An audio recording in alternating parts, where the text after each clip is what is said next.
Stock মার্কেটে আপনি নতুন এসেছেন আর swing trading, intraday, futures and options এইসব শুনে আপনার মাথা পাগলে গেছে। চারিদিকে আপনি শুনতে পাচ্ছেন যে 100 টাকা থেকে 1000 টাকা, 1000 থেকে 10,000, 10,000 থেকে 1 লাখ চুটকি বাজিয়ে করছে সবাই ট্রেডিং করে। এই ভিডিওতে এই swing trading, intraday, futures and options এই ট্রেডিংগুলোর ব্যাপারে কথা বলবো। এগুলো কি, কিভাবে করতে হয়, কতটা রিস্ক, তার অ্যাডভান্টেজেস কি আর ডিসঅ্যাডভান্টেজেস কি। প্রথমেই কথা বলবো সুইং ট্রেডিং নিয়ে। সুইং ট্রেডিং কি না, যদি আপনি একটা স্টকে একদিনের বেশি আর কিছু মাস পর্যন্ত ইনভেস্ট করে রাখেন, সেটাকে বলা হয় সুইং ট্রেডিং। এইখানে আপনার একটা টার্গেট থাকবে যে এই প্রাইসের ওপরে গেলে আমি প্রফিট বুক করে নেবো, আর একটা স্টপ লস থাকবে যে এর নিচে গেলে আমি লস বুক করে নেবো, এর থেকে বেশি লস আমি বিয়ার করতে পারবো না। মানে বেসিক্যালি টেকনিক্যাল অ্যানালিসিসের উপর ভিত্তি করে আপনাকে সুইং ট্রেডিং করতে হয়। ফান্ডামেন্টাল অ্যানালিসিস যদি আপনি জানেন তাহলে আপনার সেটা প্লাস পয়েন্ট, কারণ ফান্ডামেন্টালি স্ট্রং কোম্পানিতে যদি আপনি সুইং ট্রেডিংও করেন তখন আপনি একটা ভরসা পাবেন। তাই ফান্ডামেন্টাল অ্যানালিসিস অপশনাল, আপনি জানলে ভালো, কিন্তু না জানলেও চলে যাবে। আপনাকে মেইনলি জানতে হবে টেকনিক্যাল অ্যানালিসিস, ক্যান্ডেলস্টিক প্যাটার্নস কিভাবে পড়তে হয়, প্রাইস অ্যাকশন কিভাবে দেখতে হয়, কোথায় টার্গেট সেট করব, কোথায় স্টপ লস লাগাবো, এইসব আপনাকে জানতে হবে। আর মেইন জিনিস যেটা আপনাকে জানতে হবে, যেটা সব ট্রেডিংয়েই দরকার হয়, সেটা হলো রিস্ক ম্যানেজমেন্ট। মানে কতটা রিটার্ন পাওয়ার জন্য আপনি কতটা রিস্ক নিচ্ছেন। এই risk to return ratio minimum হওয়া উচিত 1:2। মানে 1 টাকার রিস্ক নিয়ে আমি 2 টাকার প্রফিট করছি। ভালো ভালো ট্রেডারদের তো এই রেশিওটা 1:3, 1:4, 1:5 পর্যন্ত যায়, কিন্তু মিনিমাম যেটা হওয়া উচিত সেটা হলো 1:2।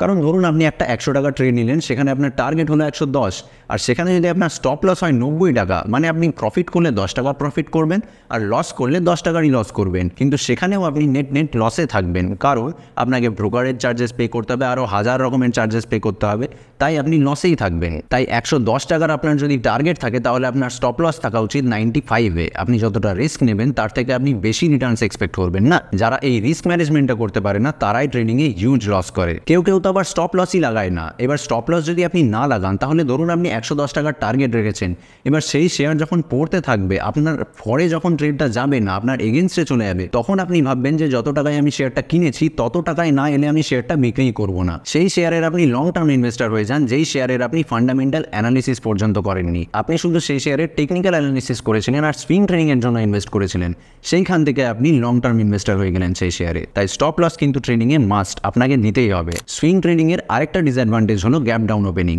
একটা শেয়ার যেই প্রাইসে ক্লোজ করে, পরের দিন সেই প্রাইসেই তো আর ওপেন হয় না, একটু উপরে বা একটু নিচে ওপেন হয়।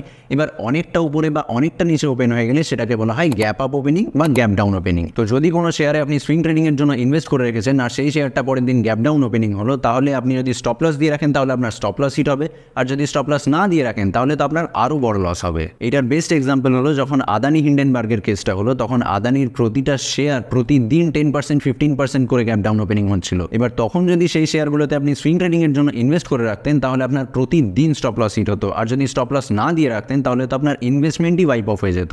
তো ডিসঅ্যাডভান্টেজগুলো তো দেখে নিলাম, এবার সুইং ট্রেডিংয়ের অ্যাডভান্টেজগুলো দেখে নিই।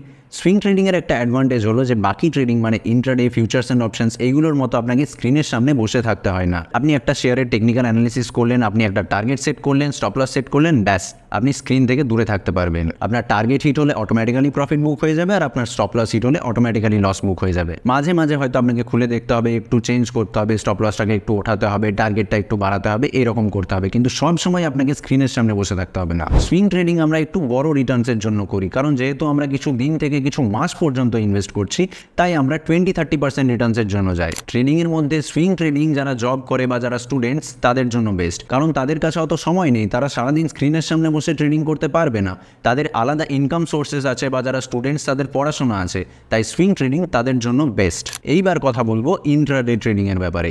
ইন্ট্রাডে হলো ওয়ান ডে ম্যাচের মতো, একদিনের খেলা। হাটে সবজি একদিনে আনবো, বিক্রি করবো, চলে যাবো। একদিনেই একটা শেয়ার কিনবো, বিক্রি করে দিয়ে চলে যাবো, যদি বিক্রি করি তাহলে কিনে নিয়ে চলে যাবো। ঠিক শুনলেন, একটা শেয়ার ইন্ট্রাডেতে আমি আগে বিক্রি করতে পারি, তারপর সেটাকে কিনতে পারি। এইটা শুধু ইন্ট্রাডে আর ফিউচার্স অ্যান্ড অপশানসেই হয়। যদি ধরুন একটা স্টকের ব্যাপারে নিউজ এলো যে এই স্টকটার প্রাইস আজকে পড়বে, তাহলে আপনি সেই স্টকটাকে আগে বিক্রি করতে পারেন, তারপর সেই শেয়ারের প্রাইস পড়ে গেলে সেটাকে আবার কিনে নিতে পারেন। এবার আপনি হয়তো ভাবছেন যে স্টকটা যখন বিক্রি করব তখন তো আমি 1 টাকা পেয়ে যাব, তারপর যদি আমি না কিনি না, এরকম হবে না। আপনি যখন একটা শেয়ার কিনছেন তারপর বিক্রি করছেন বা বিক্রি করে তারপর সেটাকে কিনছেন, সেটাকে বলা হয় স্কোয়ার অফ। এই স্কোয়ার অফ আপনাকে ট্রেডিং ডে শেষ হওয়ার আগে করতে হয়। 3:30 অবধি মার্কেট চলে, 3:15 বা 3:20 আপনার ব্রোকার অনুযায়ী আপনার একটা স্কোয়ার অফ টাইম থাকে। স্কোয়ার অফ টাইমের আগে যদি আপনি স্কোয়ার অফ না করেন তাহলে আপনার ব্রোকার আপনার হয়ে অটো স্কোয়ার অফ করে দেবে, আর তার জন্য সে একটা অটো স্কোয়ার অফ চার্জেস নেবে, যেটা হয় অ্যারাউন্ড 50 টাকা। ইন্ট্রাডের আরেকটা অ্যাডভান্টেজ হলো আপনি 1000 টাকা দিয়ে ট্রেড করে 500 টাকা পর্যন্ত প্রফিট করতে পারেন। কিভাবে? একটা স্টক কি আর 50% একদিনে বেড়ে যায়? এরকমটা তো হয় না, কিন্তু তাও আপনি 50% প্রফিট করতে পারবে, কারণ ইন্ট্রাডেতে লেভারেজ ইউজ হয়। লেভারেজ আপনাকে আপনার ব্রোকার দেবে। ধরুন আপনাকে আপনার ব্রোকার 5x লেভারেজ দিল, তাহলে আপনি 1000 টাকা দিয়ে 5000 টাকা ট্রেড করতে পারবেন। এবার সেখানে যদি 10%-এর প্রফিট হয়, 10% তো অনেক স্টকই বেড়ে যায় এক এক দিনে, সেখানে যদি 10%-এর প্রফিট হয় তাহলে 5000 টাকার 10% মানে 500 টাকা। তাহলে আপনার অ্যাকচুয়াল মানি 1000 টাকার উপর আপনি 500 টাকা মানে 50% প্রফিট করলেন। ইন্ট্রাডে ট্রেডিং করতে হলে আপনাকে শুধু জানতে হবে technical analysis, candlestick patterns, price action, এইসব জানতে হবে। আর রিস্ক ম্যানেজমেন্ট তো আমি আগেই বলেছি, এইগুলো জানতে হবে। ফান্ডামেন্টাল অ্যানালিসিস এখানে আপনার কোনো কাজে আসবে না, কারণ একটা ভালো স্টকও এক এক দিনে অনেকটা পড়তে পারে, আর একটা খারাপ স্টকও এক এক দিনে অনেকটা বাড়তে পারে, যদি তার ব্যাপারে নিউজ ভালো বা খারাপ হয়। তো নিউজের ওপর আপনাকে অনেকটা নজর রাখতে হবে যদি আপনি ইন্ট্রাডে ট্রেডিং করতে চান। এবার অ্যাডভান্টেজগুলো তো দেখে নিলাম, কিন্তু ডিসঅ্যাডভান্টেজগুলো কী কী? এই লেভারেজ যেটা আপনার অ্যাডভান্টেজ ছিল সেটা কিন্তু আপনার ডিসঅ্যাডভান্টেজও হতে পারে। আপনি যে 1000 টাকা নিয়ে 5000 টাকা ট্রেড করে 500 টাকা পর্যন্ত প্রফিট করলেন, সেখানে যদি আপনার 10% লস হতো তাহলেও কিন্তু আপনার 500 টাকা লস হতো, মানে আপনার ক্যাপিটালের 50% লস হয়ে যেত। তো লেভারেজটা কিন্তু এখানে অ্যাডভান্টেজ অ্যান্ড ডিসঅ্যাডভান্টেজও হতে পারে। ইন্ট্রাডে ট্রেডিংয়ে প্রফিট করতে হলে আপনার চাই ভোলাটিলিটি। মার্কেটে যত ভোলাটিলিটি থাকবে তত আপনি প্রফিট করতে পারবেন। ভিডিওটা এত দূর দেখে থাকলে আপনি সুইং ট্রেডিং, ইন্ট্রাডে ট্রেডিংয়ের ব্যাপারে জেনে গেছেন যে ইন্ট্রাডে সুইং ট্রেডিংয়ের থেকে বেশি রিস্কি, কিন্তু এখানে প্রফিটও বেশি কামানো যায়, বেশি তাড়াতাড়ি কামানো যায়। কিন্তু আরও ভিডিওতে আপনি দেখে থাকবেন যে অনেক ট্রেডাররা 1000 থেকে 10,000, 10,000 থেকে 1 লাখ 10x রিটার্নস পাচ্ছে এক এক দিনে। সেইটা কীভাবে? নিফটি 50 যেটা ভারতের টপ 50টা কোম্পানির একটা ইন্ডেক্স, সেটাকে কি আপনি 500 টাকায় কিনতে পারবেন? সেইটা পসিবল ফিউচার্স অ্যান্ড অপশনসের দ্বারা, যেটাকে রক্তের খেলা বলা হয়। সেইটা নিয়ে কথা বলবো পরের ভিডিওতে। সেই ভিডিওটা দেখতে চাইলে চ্যানেলটা সাবস্ক্রাইব করে রাখতে পারেন। এই ভিডিওটা এই পর্যন্ত কোনো কোয়েশ্চেন্স থাকলে কমেন্টসে জানান। দেখা হচ্ছে পরের ভিডিওতে। টাটা।